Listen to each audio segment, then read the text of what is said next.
when it comes to content, we are officially back. So Loyalty Kingdom, welcome back. Let me crown all of you that are already subscribed. We're going to be starting to do this on every single video. Every new subscriber, you're going to get crowned whenever you join the family, join the Loyalty Kingdom. So let me start it off by crowning you guys right here, right now. And if you just subscribed, that crown is for you too. Now, first things first, let's try and get this video to 15 likes.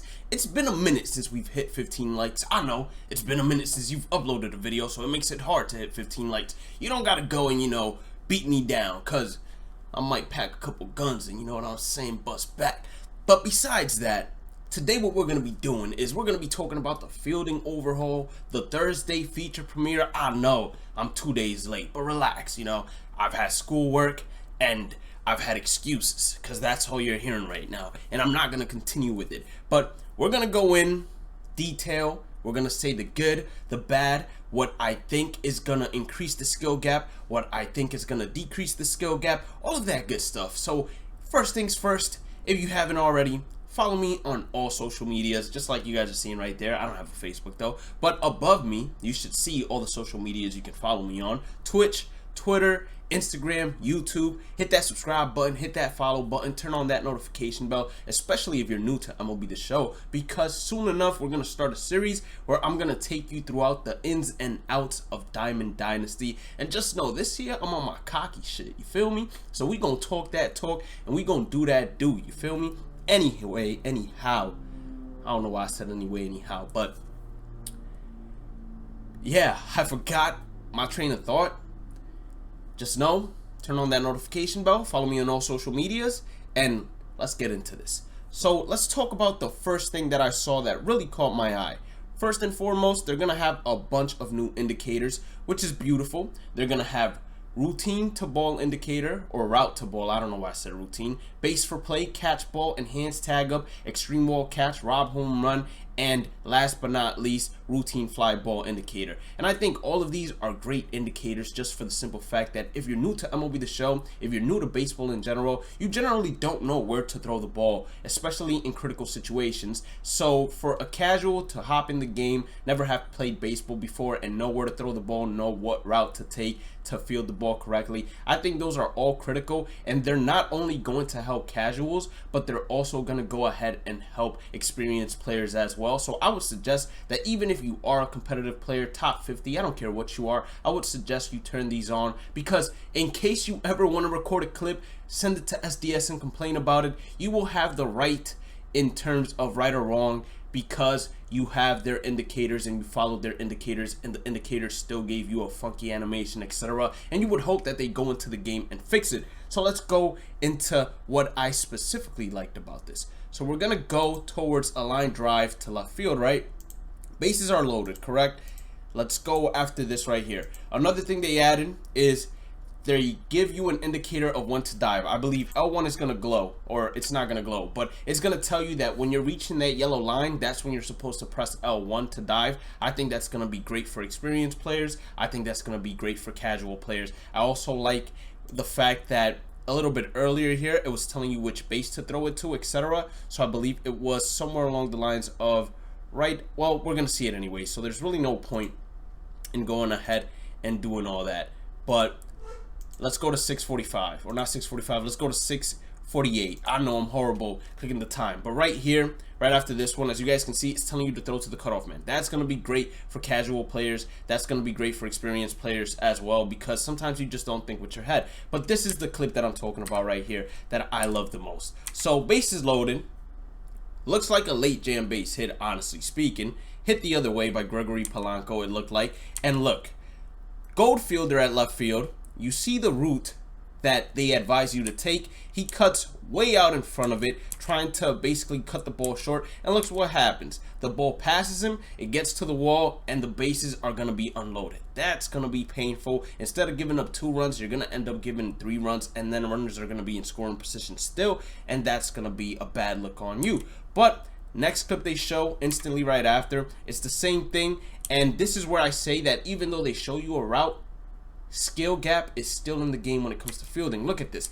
He doesn't follow the route 100% of the way. He goes a little bit behind the route on purpose in order to in a way, take the correct, perfect route to the ball and have some momentum, whether he's throwing to third base or throwing to the cutoff man. And that's where I think that a lot of new players will not be able to differentiate with the experienced players, because the experienced players, they're gonna have a better feel for the game and know how to take angles to the ball a little bit better, besides just following the route that they give you, which is going to be good for new players. But for experienced players, you might not want to 100% follow the route. You might want to adjust it a little bit, because you know the fielding tiers of the game, which are diamond, gold, silver, bronze, common, and you want to know, or you know what to adjust to. So let's go to the next thing that really caught my eye right here.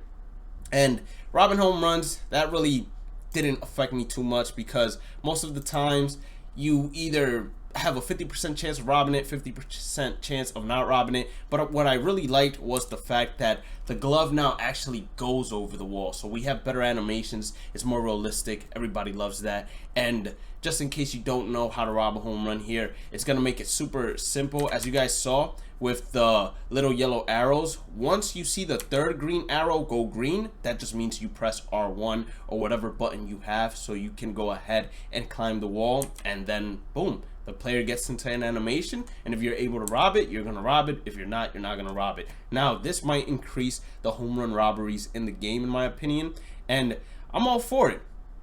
I'm all for it. There were a lot of home runs where they barely leave the field, especially, let's say, in Ship It, and you just hope that you get a good animation, and sometimes you dive forward, literally diving forward towards the infield, or you dive forward towards the wall, and you're just left saying to yourself, what exactly is going on?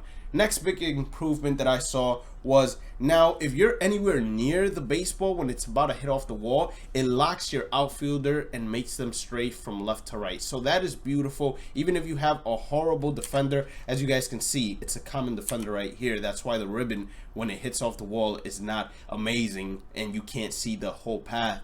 But even with the common defender, he's going to be able to lock in, and he's going to be able to get a good animation to throw to the cutoff man or to whichever base you're throwing to. But the most important thing is, even though they're locked in, you still want to go ahead and line yourself up with the wall, or how you project the ball is going to hit off. Because if you're too far to the left, for example, let's go right here. If you're too far to the left, for example, and the ball hits all the way to the right, you're still going to lock in to get it. But unfortunately, it's going to give you a little bit of a slower, funkier animation. And if you guys don't know, once you get that funkier, slower animation, that will 100% be the difference between a close play at third and the runner being completely safe. Let's continue on and see what else caught my eye. Now, where are the tag-up catches? Because the tag-up catches, that also made me feel really happy. I believe it was one with the Blue Jays and the Yankees. I think it's this one right here. So look at this. Last year, or in MLB The Show 20, I believe this was a problem as well. You would be right underneath the ball, and you try to position yourself behind the tag up indicator, or whatever they call that yellow little symbol that means get behind it so you can get a running throw. And still, sometimes either the outfielder would look like he doesn't know where the ball is going to land and have a horrible animation, or they would just be flat-footed and not throw with momentum towards the base or the cutoff man. Now what they did is they made you get into an animation that automatically locks you in, which is beautiful. Again, beautiful, I'm telling you. And instantly you're always going to get a running throw, which is a difference maker. It's gonna make throwing out runners a lot better. It's gonna make arm strength, arm accuracy be more important in the game, and fielding overall is gonna be a lot more important, because I would assume that the higher the defense is on your character or baseball player, why did I say character, the better animations you're gonna get in terms of fielding. What else did they add that we have to talk about? They said they added playing off the wall, which is pretty cool right here in terms of just going ahead. And look, this is what I'm talking about right there with the Boston Red Sox. I wish I could go back to it, but I don't have the exact timestamps to actually see the plays. But it's what I'm talking about. You want to make sure that you still have a good path towards the ball. You want to make sure that it hits off well. Right here. Let's go. So look, the ball is clearly hitting off the wall and going to the right. He misplays it by getting way too close to the wall. And then look at that. It's a little bit of a slower animation. He gets into what would almost be a defensive stance to protect it from hitting you in the cup, and then he throws it to the cutoff man. If there was a speedy runner, maybe the speedy runner might have had a chance of going at third. I also really like this about it. Once again, if you play it correctly, you get good fast animations. The animations seem to be a lot quicker in the outfield, which is important because last year the urgency wasn't amazing. So that is something that they definitely had to improve on. And look, also something that is a big improvement, the outfielders, they like lock in instantly when the ball hits off the wall, which is amazing. This I did not like seeing at all, because although he was able to pick it up instantly, I still do not trust it. That has happened to me way too many times where it hits off the outfielder's glove and then it's like they don't know where the ball is, so you just keep running around without them actually picking it up. So I did not like seeing that animation. I don't know whether that was supposed to show us that yes, 100% we fixed it, but I did not like seeing that. I'll tell you that 100%. I like that little wall climb animation. I like the L1 aspect where you're taking a 50-50 shot. The better the defender, the better the chance. All of that is important, and it does create a skill gap as well, because you have to decide as a ball player, hey, is this something that I do want to play? Is this something that I do want to risk? Or do I just want to play with the fielder to get a better bounce off the wall, get a better throw home, get a better throw to the cutoff man, etc.? So all of that is important. But let's continue on to the jump catches. Now, this has always been a problem for a lot of MLB The Show players. You get to the wall, it's telling you that you might have to jump. Sometimes you don't have to jump at all. Sometimes you just have to honestly stay at the wall and boom, you catch it. And this right here is a game changer. Look at that. I just need to rewind it. Plenty of times you get to the wall early. Launch angle is amazing, meaning it's high as hell. And you're sitting at the wall, ball is about to go over the fence. You press R1, time it perfectly, and your player is diving forward or diving towards the wall. Now look at this. Now you're going to get an animation to actually catch the ball. You don't understand how beautiful that is. You don't understand how much of an impact that can have in robbing home runs. I'm telling you, this year, everybody's going to be putting up highlight plays because everybody is going to be robbing home runs with absolutely no problem. And the skill gap is you still need to place your player on the correct line, etc.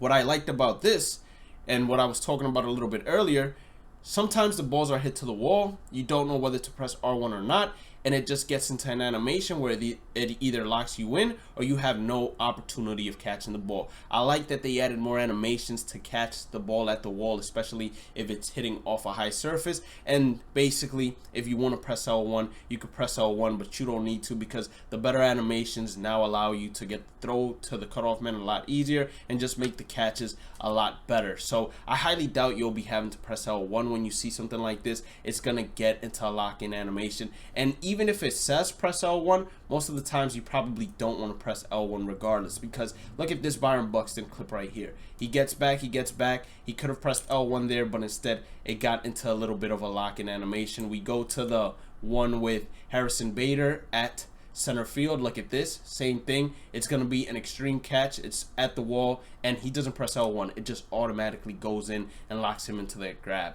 Whenever you press L1, it's going to be something that your player is out of reach for, and you really want to make the grab, so you're taking that 50% chance and diving forward towards it, or doing anything along those lines. Now, the off-Z catches or off-Z throws right here, I liked it. It made it a whole lot smoother, made it a whole lot better. Now, what I feel like they could improve here is the urgency when it comes to the outfielder throwing the ball, because there were a couple of times where I thought Acuna has an amazing arm and he should be looking to gun it instantly, and there were a couple of times where the gun just wasn't there, or the urgency just didn't seem there. These two clips that you guys have seen right now, the urgency seemed right there, but that one right there, I wish they would take out the game. I wish it would be something where instead of him taking 1, 2, 3 steps, he would just take one step, turn back, and just cock it, because he knows that runner's going to second base. And knowing Acuna, you know he's gonna try to gun him out instantly with that cannon and everything. So he's just gonna take that one step and just shoot to second base. And I don't care what you do in terms of the throwing accuracy meter, if you have to make it smarter to get it green, you do that, but make it so he just fires instantly, and make the tags at second base better as well. I want that to be improved, because if you get a perfect throw, the second baseman, third baseman, I don't care what position it is, they shouldn't have to reach towards the left side of the base, and they shouldn't have to reach towards the right side of the base. The ball should always go right in front of the bag, wherever the runner is either putting his hand or foot in, because that's what a perfect throw really is. A perfect throw is a throw right on the money. Infielder doesn't even have to move the glove. The throw, ball, glove, foot literally runs into the glove, hand literally runs into the glove. It's perfect. That's what it is. If you have to make getting perfect throws harder, then do that. But that would add a tremendous skill gap. Loving this right here. I'm telling you all, it's all about just taking good routes. That's going to be the biggest skill gap between a casual player and an experienced player. There you saw a diamond fielder was able to cut that short. That probably wasn't the best route to take, but because he is a diamond fielder, he can go ahead and take a higher risk than a common bronze, silver. But you would get that regardless, just because that's just the way life is at times. Now, let's continue to the infield real quick.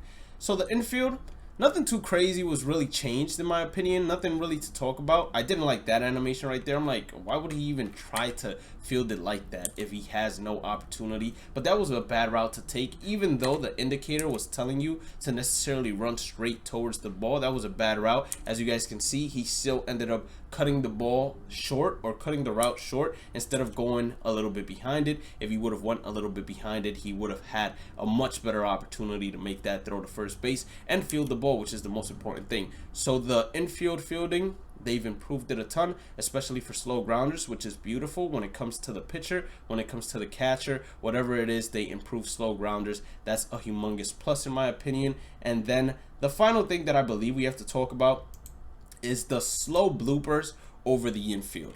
Now, they said something along the lines of they're going to be dropping less because they improved the routes, they improved the fielding for infielders. But let me tell you something from watching the clip that I got. You have Fernando Tatis, which is probably one of the fastest runners in the major leagues, right? And he is a great defender as well. That does not look like an easy catch, especially for a gold tier shortstop. So if that does not look, well, that one did, but if it does not look like an easy catch for a gold tier shortstop, I can only imagine how many drops we're going to have, or how many bloopers are still going to fall for defenders with silver, bronze, common, even gold defenders with low reaction or low speed. They're not going to be able to make that play. They're showing Fernando Tatis. I might have said Acuna. I don't even remember, but I might have said Acuna earlier. But they're showing Fernando Tatis there. And Fernando Tatis, he's a heck of a ball player, generational talent. And for it to look difficult for him to catch the ball, I can only imagine how much more difficult it's going to be for certain shortstops that don't have the same speed, fielding, etc. as him. So I think that they had the right intention, but unless you're playing ranked seasons, that probably is still going to drop, because if you're playing Battle Royale or events, you're generally not going to have a speedy, gold defense, gold reaction shortstop out there. You're probably going to have a silver, maybe bronze, even at worst common. But we're going to see. We're going to see. So far, I like the changes that they've been making. Just a couple of things for me to nitpick. The catcher pop time, I like this. I thought it was cool. I'm interested to see how this is going to take a role in created players, because when you create a player in Diamond Dynasty, I want to know if you make him a power hitter, does the pop time decrease? If you make him balanced, are you going to get a JT kind of pop-up? And if you make him contact, are you going to get an even faster pop-up than JT? But overall, the pop time taking a factor into this game, that is beautiful as well. I wish they would have discussed a little bit of blocking in this game, because that's always something that a lot of people have had a problem with. I think if they would have discussed it, it would have made me a lot happier, but they didn't. I think they are comfortable with the improvements they made last year, which are not terrible improvements. It definitely improved from MLB The Show 19, but I definitely feel like they still have a lot more room for improvement. The throwing meter, as you guys can see, it no longer has red. It's only green and yellow, which is perfect with me because I rarely ever hit yellow. I'm